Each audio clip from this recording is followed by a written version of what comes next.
কি কপাল আমার! এত কাজ করি সারাদিন, ভাগ্যের চাকা যেন ঘুরতেই চায় না। গুরু, ভাগ্যের চাকা পরিশ্রমী ঘোরে। আমার তো এর বাইরে কিছু জানা নেই। হ্যাঁ, ওই একই কথা তো সবার মুখেই শুনি। আমার কি মনে হয় গুরু, আমাদের এমন কিছু করা উচিত যাতে করে আমরা তাড়াতাড়ি অনেক টাকা উপার্জন করতে পারি। কি এমন কাজ? কি কাজ করলে অল্প সময়ে বেশি টাকা পাওয়া যাবে? আরে কি যে বলো গুরু, তুমি হলে আমার গুরু। তুমি যদি আমার কাছে প্রশ্ন করো তাহলে কি হবে? মাথা তো কাজ করে না রে পাগলা, কি যে করি। বলি কি গুরু, আমরা এক কাজ করতে পারি। কি কাজ বল দেখি? এই চলো, আমরা আজ থেকে সব কাজ বাদ দিয়ে ব্যাংক ডাকাতি করি। কি সব বলিস? তোর খালি আজে বাজে কথা। একটু ভালো করে চিন্তা কর দেখি।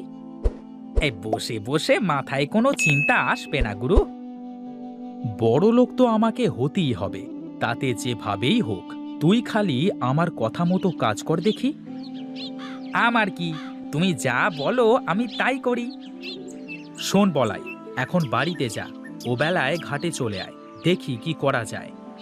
ঠিক আছে গুরু, তোমার যা ইচ্ছা।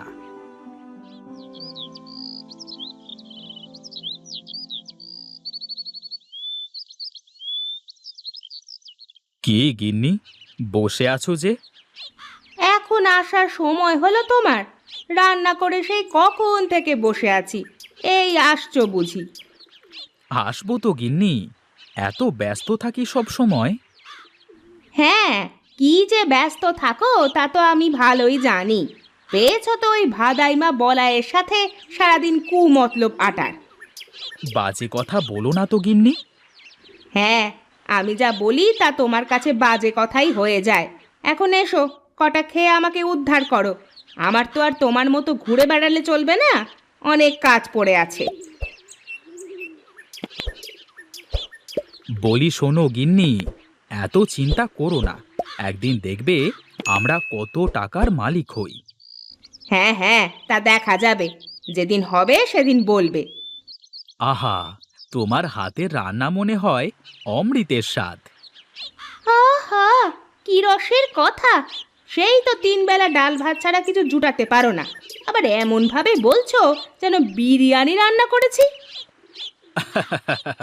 তোমার হাতের এই ডাল সিদ্ধই তো বিরিয়ানির থেকেও সুন্দর হয় গো গিন্নি। শোনো শোনো, খুব তাড়াতাড়ি আমাদের সুখের দিন আসবে।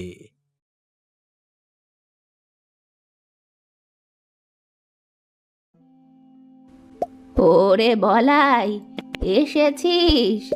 এই তো বেলা করে কোথায় কোথায় ঘুরে বেড়াচ্ছিস বল দেখি। এই কোথায় আর ঘুরে বেড়াবো, আমি ছিলাম আমার কাজে। এখন বলো দেখি, খাবার টাবার কিছু আছে নাকি? দেখ, ওই ওখানে খাবার বাড়া আছে, খেয়ে নে। আমার তো শরীরটা খুব একটা ভালো না বাবা, তাছাড়া বয়সও তো হয়েছে, এবার একটা বিয়ে কর বাবা। আরে আমাকে কে মেয়ে দেবে বলো দেখি? আমার মতো ভেদামার্কা ছেলের সাথে কেউ মেয়ে দেবে না মা। আগে বড়লোক হই, তারপর দেখা যাবে। হ্যাঁ, আমি মরি তারপরে করিস। আমার তো জীবনে একটু শান্তি দিবি নে তুই, একটু শান্তি দিবি নে।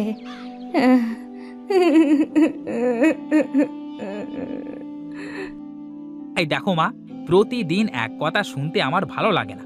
আমাকে আর একটু সময় দাও।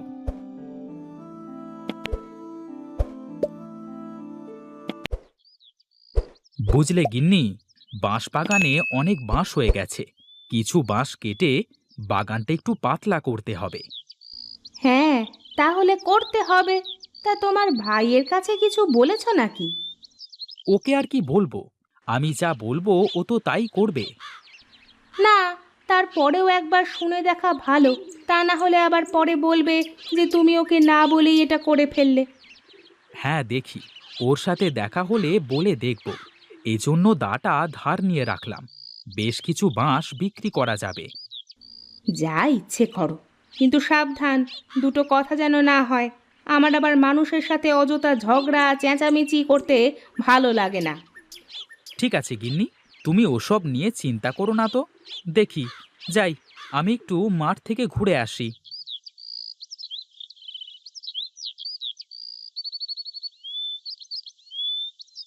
আচ্ছা বলাই, একটা কাজ করলে কেমন হয়?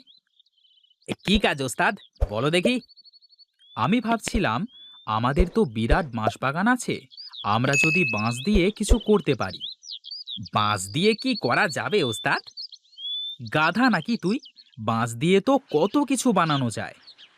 হ্যাঁ, তা করা যায়, কিন্তু এগুলো বানাবে কি করে?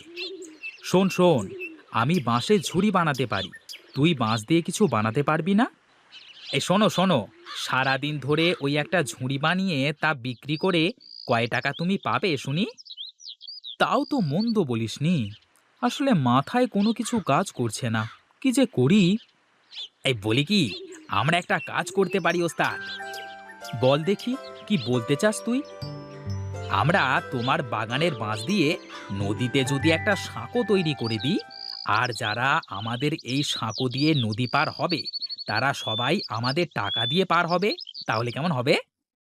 তাতে তো অনেক বাঁশ লাগবে, আর এলাকার মানুষ কি আমাদের টাকা দিয়ে সাঁকো পার হবে? শোনো ওস্তাদ, ওই দেখো, সবাই তো নৌকা করে নদী পারাপার হয়, তাহলে তারা তো মাঝিকে পয়সা দিয়ে পার হচ্ছে, তাই না? হ্যাঁ, তা অবশ্য ঠিক। তাহলে তো সবাই খুব সহজেই এপার ওপার যেতে পারবে। হ্যাঁ ওস্তাদ, তাছাড়া আবার বলছি কি, একবার শুধু সাঁকোটা তৈরি করতে পারলে তারপর বসে বসে শুধু টাকা গোনা। বাহ, তোর মাথায় তো বুদ্ধি আছে রে পাগলা। হ্যাঁ, আমি কার শিষ্য সেটা দেখতে হবে তো নাকি? বেশ বেশ, চল চল দেখি, আমরা বড় ভাইয়ের সাথে কথা বলে দেখি সে কি বলে। বাঁশ বাগানে তো তারও ভাগ আছে। এই চলো ওস্তাদ, চলো।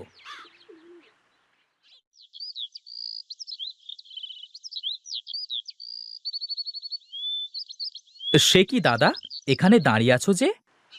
আহ, কিছু বাঁশ কেটে বাগানটা একটু ফাঁকা করতে হবে, তাই দেখছিলাম আর কি, কোথা কোথা থেকে বাঁশ কাটা যায়। তাহলে তো ভালোই হলো ওস্তাদ, আমাদের কাজ আরো সহজ হয়ে যাচ্ছে। কি রে, তোদের আবার কি কাজ সহজ হবে? বলছি দাদা, তোমার কাছেই যাচ্ছিলাম, তা তোমাকে এখানেই পেয়ে গেলাম, ভালোই হলো। কি বলবি বল দেখি, শুনি। আমরা ভেবেছি, আমাদের তো বাঁশের বাগান আছে, আমরা নদীতে একটা সাঁকো তৈরি করব। হ্যাঁ দাদা, এই কাজ করতে পারলে আমাদের অনেক লাভ হবে। তোদের মতলব কি বল দেখি? তোরা কি জনসেবা করতে লাগছিস নাকি? সামনে কি ভোটে দাঁড়াবি নাকি? আরে দাদা, কি যে বলো, আমি কেন ভোটে দাঁড়াতে যাব? আমি তো ব্যবসা করব। ব্যবসা? সাঁকো দিয়ে কিভাবে ব্যবসা করবি? হ্যাঁ দাদা, বলি, সারা দিন এপার থেকে ওপার, ওপার থেকে এপার, কত মানুষ যাওয়া আসা, এখন সবাই তো নৌকা করেই যাওয়া আসা করে, তাই না? হ্যাঁ, তা করে। এই জন্যই তো আমরা আমাদের নিজের খরচে সাঁকো বানাবো, আর যারা যারা আমাদের সাঁকো দিয়ে পার হবে তারা তারা আমাদের টাকা দিয়ে পার হবে। না ভাই, তোদের এই উদ্ভট চিন্তায় আমি নেই ভাই। আমি আমার ভাগের বাঁশ নষ্ট করতে দেব না। তোদের ইচ্ছে হলে রমেশের ভাগের বাঁশ দিয়ে করতে পারিস, আমাকে এসবের মধ্যে ডাকিস না। এই রে, দাদা তো কিছুই বুঝতেই চাইলো না। আমি বলি কি ওস্তাদ, আমরা আমাদের কাজ করি, দাদা যখন দেখবে আমরা সফল হয়েছি তখন আমাদের সাথে চলে আসবে। ঠিক আছে, কাল থেকেই তাহলে আমরা কাজে লেগে পড়ি। চল, এখন বাড়িতে যাওয়া যাক।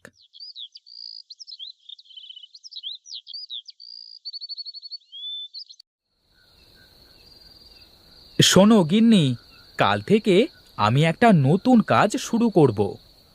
কি কাজ করবা বলো দেখি একটু শুনি। কালকে নদীতে সাঁকো তৈরি করব। তুমি সাঁকো তৈরি করে কি করবে শুনি? কেন, সবাই নৌকা পার হয়ে কেমন মাঝিকে টাকা দেয়, তেমনি আমার সাঁকো দিয়ে যারা পার হবে তারা সবাই আমাকে টাকা দিয়ে পার হবে। তোমার যা ইচ্ছে করো, আমার ওসব নিয়ে কোনো মাথা ব্যথা নেই। উঠে পড়লে যে? কি করব বলো তো, আমার খাওয়া শেষ, আর বসে বসে তোমার ওই ফালতু প্যাঁচাল শোনার সময় নেই আমার। আমি ঘুমাতে যাচ্ছি। হায় রে কপাল আমার, কেউ বুঝতে চায় না আমাকে। আমি যা করি সব তাদের কাছে ফালতু কাজ মনে হয়।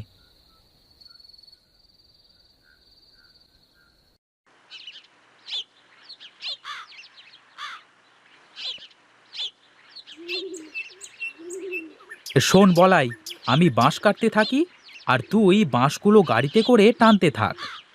ওস্তাদ, বাঁশ সব কাটা শেষ হোক, তারপর একসাথে করে টানা যাবে, কেমন?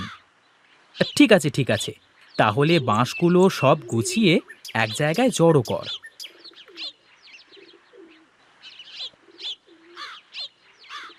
বাঁশ তো সব কাটা শেষ রে বলাই, এবার নে গাড়িতে ওঠা সব বাঁশ। ঠিক আছে ওস্তাদ।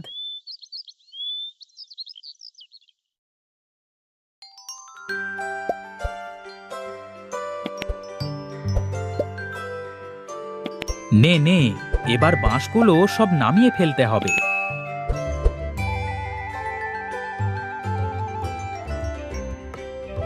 যাক, এবার শুধু সাঁকোটা বানানোর কাজ।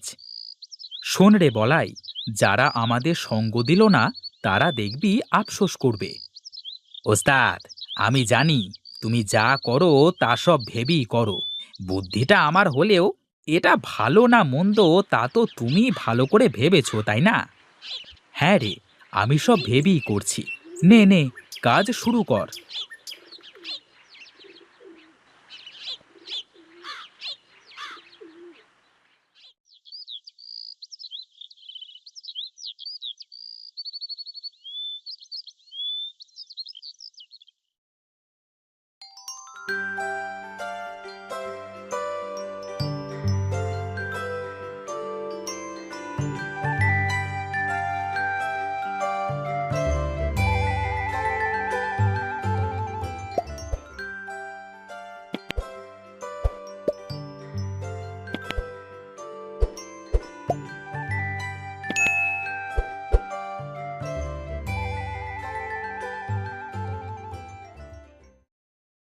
ওস্তাদ, কি বলেছিলাম, কাজ হচ্ছে তো?